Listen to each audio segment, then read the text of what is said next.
हाँ, ओफो, इतनी गर्मी में खेत में काम करना तो बड़ा मुश्किल हो गया है। थोड़ा पानी पी लेता हूँ। हाँ, लेकिन यही खेत है जिसकी वजह से मैं खा पीकर जिंदा हूँ, नहीं तो कब का मर ही जाता। इसी खेत में काम करके पैसा कमाऊंगा, धीरे धीरे अपनी जिंदगी सुधारूंगा। हाँ, सब कुछ करूंगा। अरे ये क्या भयानक गर्मी पड़ रही है।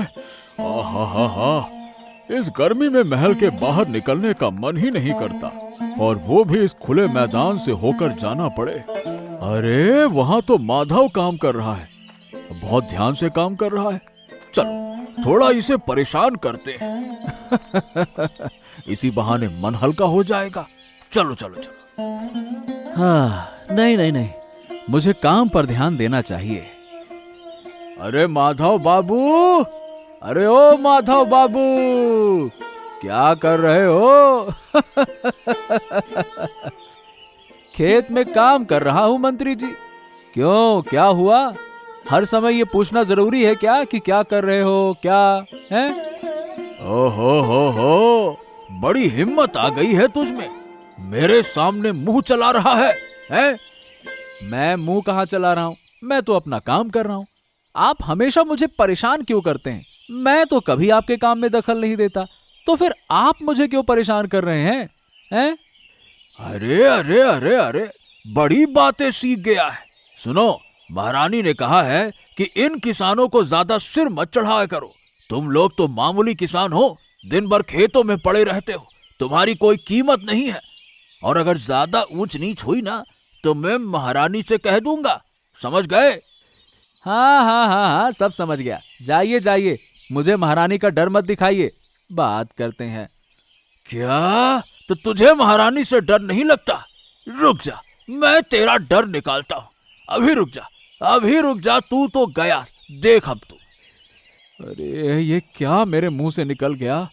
अब न जाने ये क्या मुसीबत लेकर आएगा। महारानी, अरे महारानी कहाँ है आप? यही हूँ महाराज, कहिए, कुछ कहना था? हाँ, देखिए, मुझे कुछ दिनों से एक बात कहनी थी आपसे, सोच रहा हूं मैं। क्या सोच रहे हैं? असल में रानी, मैं बहुत दिन से महल के बाहर घूमने नहीं गया और राज्य में घूमने का मौका भी नहीं मिला। अब राज्य में क्या चल रहा है, प्रजा की स्थिति क्या है, मुझे कुछ भी पता ही नहीं है।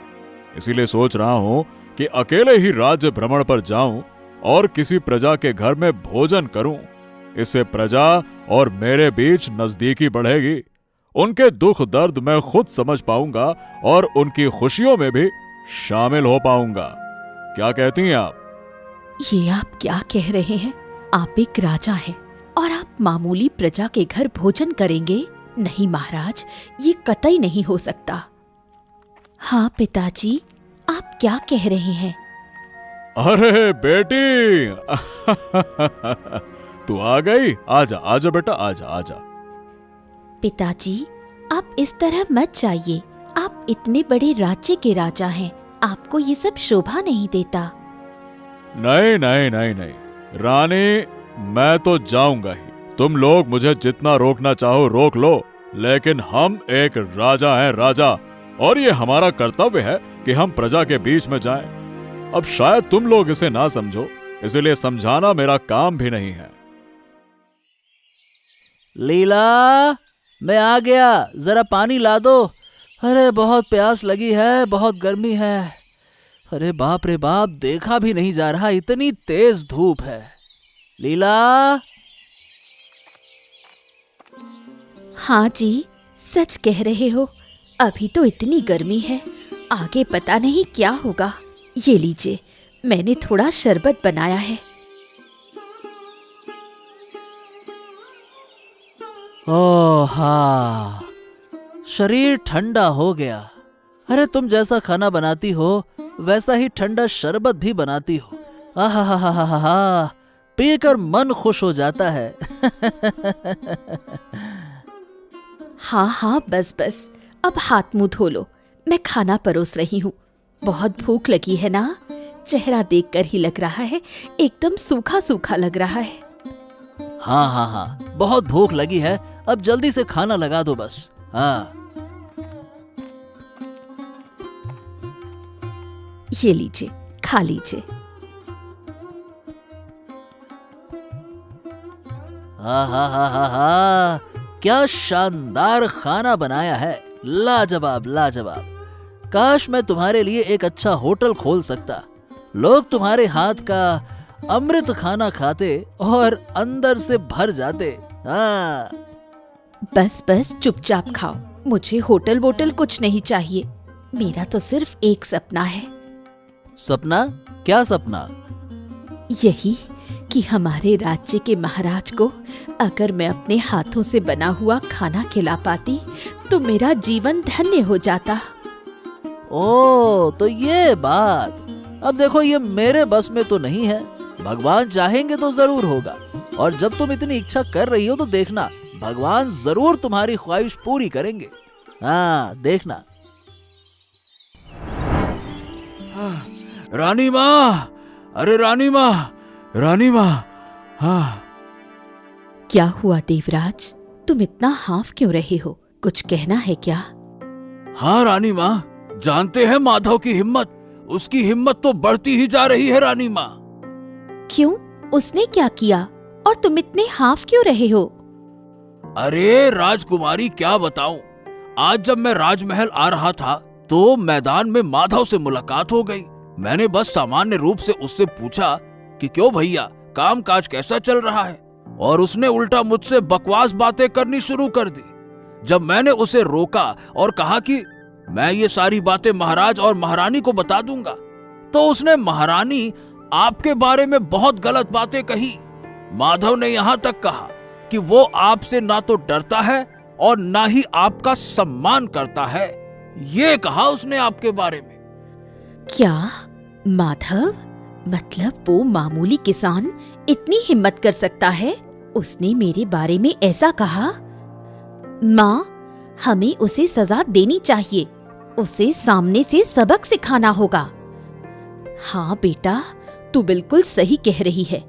देवराज, मैं खुद जाऊंगी और उसे सबक सिखा कर आऊंगी। अब जैसा आप कहें रानी माँ।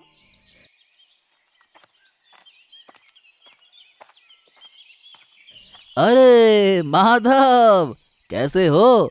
बहुत दिनों बाद मुलाकात हुई। और बताओ, खेत में काम कैसा चल रहा है? हाँ, बस चल रहा है, न ज्यादा अच्छा न ज्यादा बुरा। अच्छा।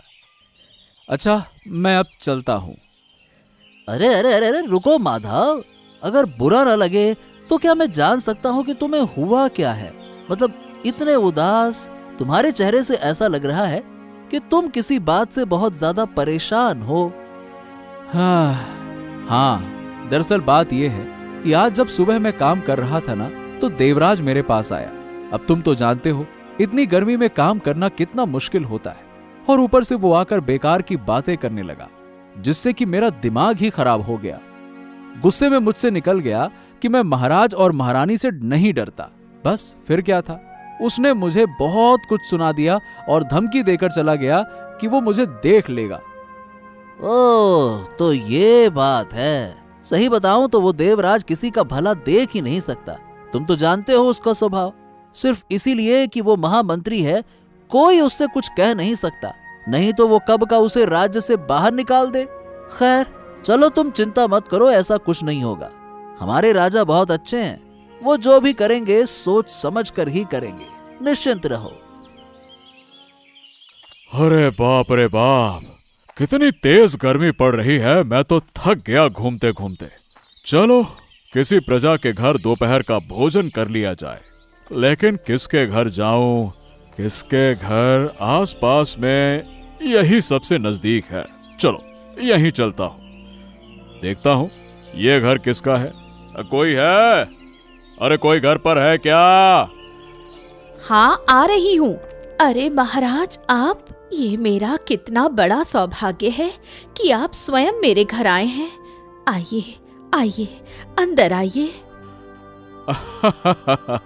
आराम से आराम से आराम से, इतना आओ भगत करने की जरूरत नहीं है। दरअसल आज मैं राज्य भ्रमण पर निकला था, तो सोचा कि दोपहर का भोजन किसी प्रजा के घर में कर लूं। क्या आप मेरे घर में भोजन करेंगे? ये तो मेरा सौभाग्य है। आप बैठिए, मैं अभी आपके लिए भोजन की व्यवस्था करती हूँ। तुम्हें कोई परेशानी तो नहीं होगी ना? अरे ऐसा मत कहिए महाराज, मैं तो कब से यही चाहती थी कि आपको अपने हाथों से बना भोजन कराऊं, और आज मेरी ये इच्छा पूरी हो रही है। लीजिए बैठिए, कुछ खास नहीं बनाया है, पर जो भी है उम्मीद है आपको पसंद आएगा। हा हा हा हा हा हा। क्या स्वाद है, क्या स्वाद है। तुम्हारे हाथ का खाना बहुत लजीज है। सच में बहुत संतुष्टि मिली। हमारे राजमहल में रोज तरह तरह के पकवान बनते हैं, लेकिन वहां तो संतोष ही नहीं मिलता जो तुम्हारे हाथ के खाने में है। अद्भुत अद्भुत अद्भुत। धन्यवाद महाराज।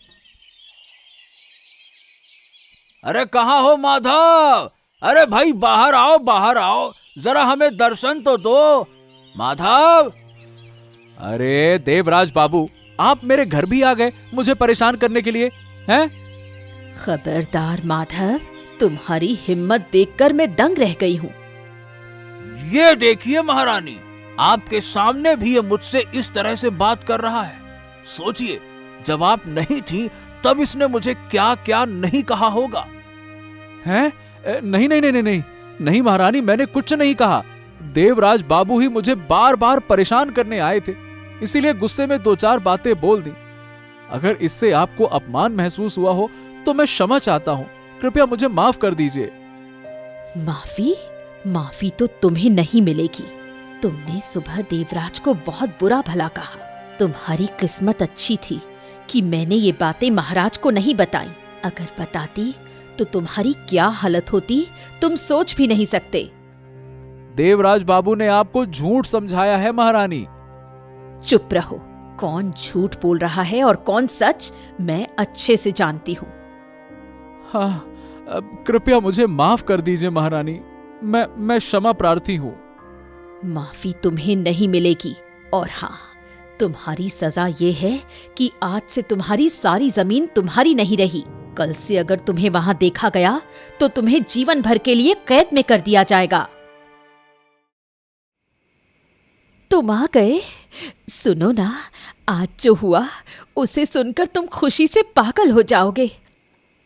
अरे अरे, क्या बात है, क्या बात है, इतनी खुशी की क्या बात है, मुझे भी तो बताओ। आज दोपहर जब मैं रसोई में थी, अचानक किसी की आवाज सुनी।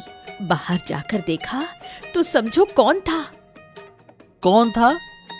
स्वयं महाराज। ओ, महाराज हमारे घर पर? क्या बात है। हाँ, महाराज आज राज्य भ्रमण पर निकले थे। वो किसी किसान के घर भोजन करने वाले थे और संयोग से हमारे घर आ गए। उन्होंने हमारे घर खाना खाया और बहुत प्रशंसा की। बोले कि ऐसा स्वादिष्ट भोजन उन्होंने कभी नहीं खाया। महल में तो रोज कई पकवान बनते हैं, लेकिन ऐसी तृप्ति पहले कभी नहीं मिली। देखा लीला, कल ही तो कहा था कि भगवान तुम्हारी मनोकामना जरूर पूरी करेंगे, और देखो आज ही पूरी हो गई। अब तो समझो कि तुम्हारा जीवन ही सफल हो गया। हाँ हाँ हाँ, बहुत ज्यादा।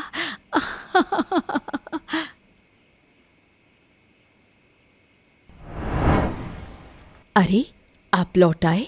यात्रा कैसी रही? और दोपहर में ठीक से भोजन मिला या भूखे ही रह गए? अरे अरे अरे अरे अरे अरे, इतनी सारी बातें एक साथ, किसका जवाब दूं पहले? चलो एक एक करके बताता हूँ। देखो, यात्रा बहुत अच्छी रही, कई जगह कमियां दिखी जिन्हें सुधारना होगा, और दोपहर का भोजन तो भाई वाह वाह वाह वाह, लाजवाब था। सच? कहाँ भोजन किया आपने? आदित्य और उसकी पत्नी लीला के घर। लीला ने खुद सारा खाना बनाया था। वाह वाह वाह वाह, क्या स्वाद था। बहुत दिनों के बाद इतना तृप्त होकर भोजन किया है। वाह, ये तो बहुत अच्छा हुआ। लेकिन आपको पता है मेरे साथ क्या हुआ? क्या हुआ? देवराज ने मुझे बताया कि माधव ने उसका बहुत अपमान किया, इसलिए मैं और राजकुमारी उसके घर गए। सच में हमारे सामने भी उसने देवराज का अपमान किया, इसलिए मैंने उसकी जमीन जब्त कर ली। अब उसे खेती नहीं करने दूंगी। माधव, अरे वो तो ईमानदार और परिश्रमी किसान है। वो सिर्फ अपनी मेहनत करता है, किसी को परेशान नहीं करता। उसकी वजह से ही हम जैसे लोग भोजन कर पाते हैं। देखो, मैं तो कहता हूं कि उसे माफ कर दो। वो एक गरीब मेहनती इंसान है। जमीन के बिना उसके पास कुछ भी नहीं रहेगा। लेकिन महाराज। अरे कोई लेकिन वेकिन नहीं रानी, उसे माफ करो, छुट्टी करो उसकी।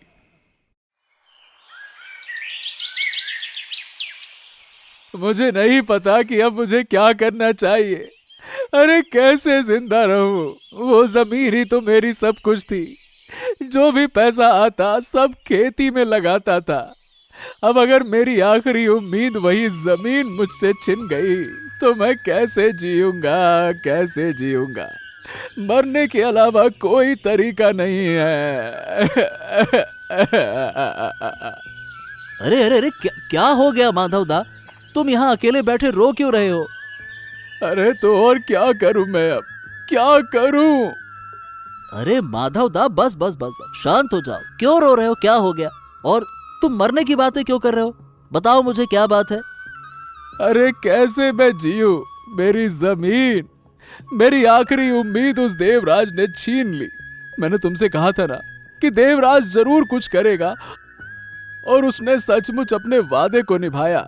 वो कल महारानी और राजकुमारी को मेरे घर लाया था। उसने महारानी को मेरे खिलाफ झूठी बातें कही, और महारानी ने उसकी बातें सुनकर मेरे एक भी शब्द पर विश्वास नहीं किया। और फिर उसने मेरी जमीन मुझसे छीन ली और कहा कि अगर मुझे फिर जमीन पर देखा तो मुझे बंदी बना लिया जाएगा। हो, तो ये बात है। देखो, मेरे हिसाब से तुम्हें महाराज के पास जाना चाहिए। वो जरूर तुम्हारी बात सुनेंगे। यही तुम्हारे लिए सबसे अच्छा तरीका होगा। वाह वाह वाह वाह वाह, क्या मजा आया। वो माधव किसान को महारानी ने जिस तरह से झाड़ा है ना, हा हा हा हा हा, मेरी तो आत्मा तृप्त हो गई। आत्मा को जैसे शांति मिली हो। है, अब अगर कोई मेरे पीठ के पीछे आएगा तो ऐसे ही उसे सजा दूंगा। महामंत्री देवराज को चुनौती देना इतना आसान नहीं है। अब कोई मेरी आंख में आंख डालकर बात नहीं कर पाएगा। चलो राजमहल में जाकर कामों को निपटाता हूं। कितनी गर्मी है, बहुत प्यास लगी है। आंखें भी धुंधली हो गई हैं। कोई तो मदद करे। ए बूढ़ी, तेरे कारण मैं टकराया। क्या अंधी हो गई है क्या? देख नहीं सकती? ओफो, कितना असहनीय है। माफ करना बाबा, दरअसल मैं बूढ़ी हूँ। इतनी गर्मी और सूरज की तेज रोशनी में मेरी आंखें धुंधली हो गई थी, इसलिए सामने देख नहीं पाई और गलती से आपसे टकरा गई। माफ कर दीजिए। अरे जब इतनी गर्मी सहन नहीं कर सकती तो घर से बाहर निकलती ही क्यों हो? अरे रास्ते में लोगों की परेशानियों का कारण बनी फालतू में। शर्म नहीं आती? मेरे कपड़े तुम्हारे कपड़ों से गंदे लग रहे हैं। हफ़ो, अब मैं काम पे कैसे जाऊं? मन कर रहा है कि तुझे महाराज के पास ले जाऊं और सजा दिलवाऊं। देवराज में इतना घमंड है, कोई इज्जत नहीं है। एक बुजुर्ग महिला से जो गलती से सामने नहीं देख पाई, उसे इतना अपमानित किया। मैं खुद जाकर महाराज से शिकायत करूंगी और न्याय की मांग करूंगी।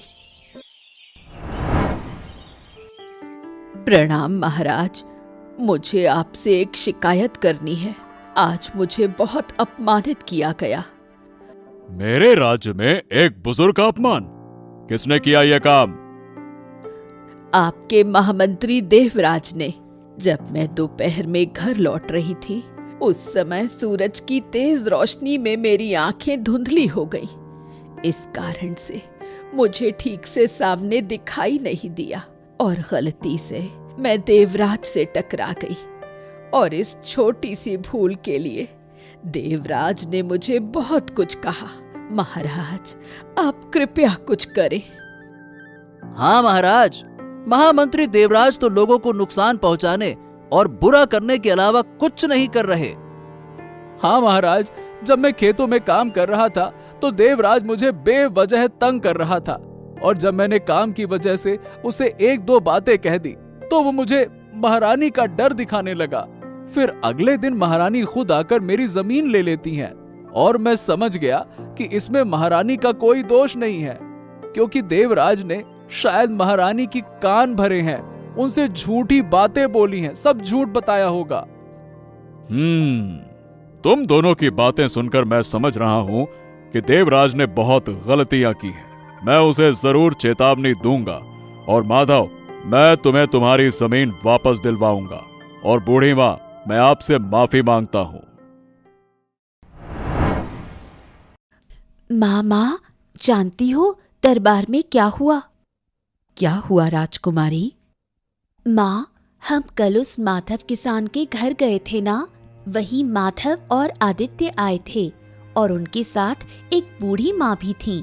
उन्होंने बताया कि दोपहर में जब वो धूप में घर लौट रही थी तो गलती से देवराज बाबू से टकरा गईं, और इस छोटी सी गलती के लिए देवराज बाबू ने उन्हें बहुत अपमानित किया। और माँ, तुम तो जानती हो कि पिताजी बुजुर्गों के अपमान को बिल्कुल पसंद नहीं करते, इसलिए वो बहुत गुस्से में थे। और माधव क्यों आया था?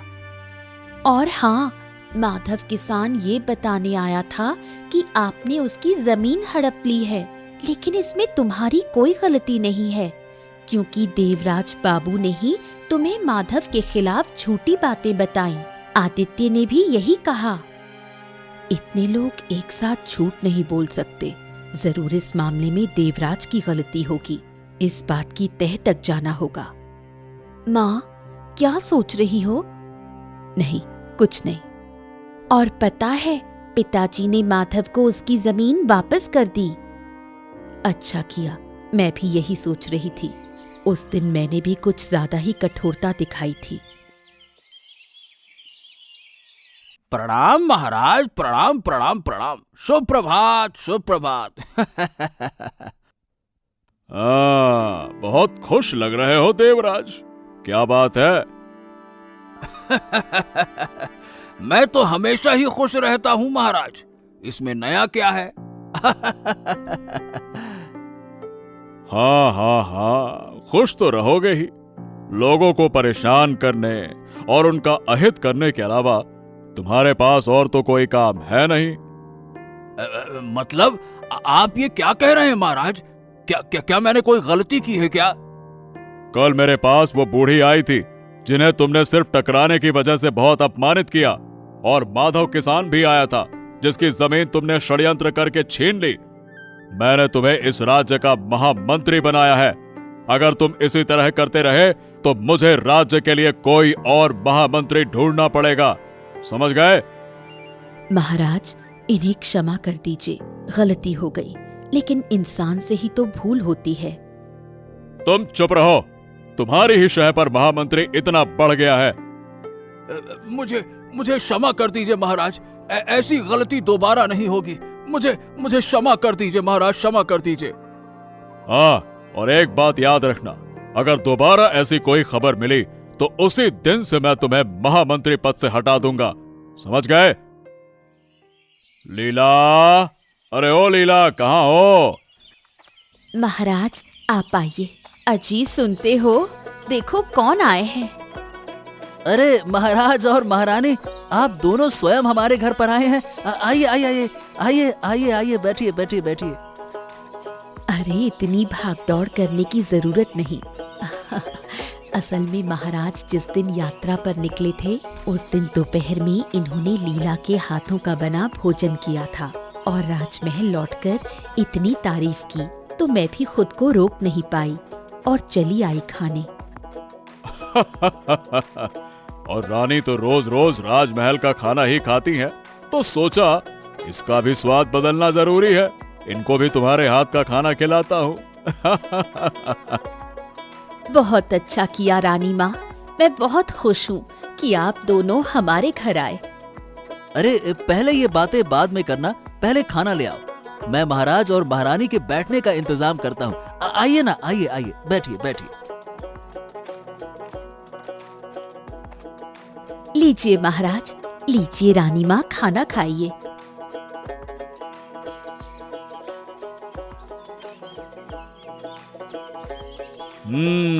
तो कैसा लगा खाना? मैंने जो कहा था वही है ना? आ? सच में क्या लाजवाब स्वाद है, एकदम अमृत समान। तुम्हारे हाथों में तो देवी अन्नपूर्णा का आशीर्वाद है बेटी। हमेशा सुखी रहो, खुश रहो। बहुत बहुत धन्यवाद रानी माँ।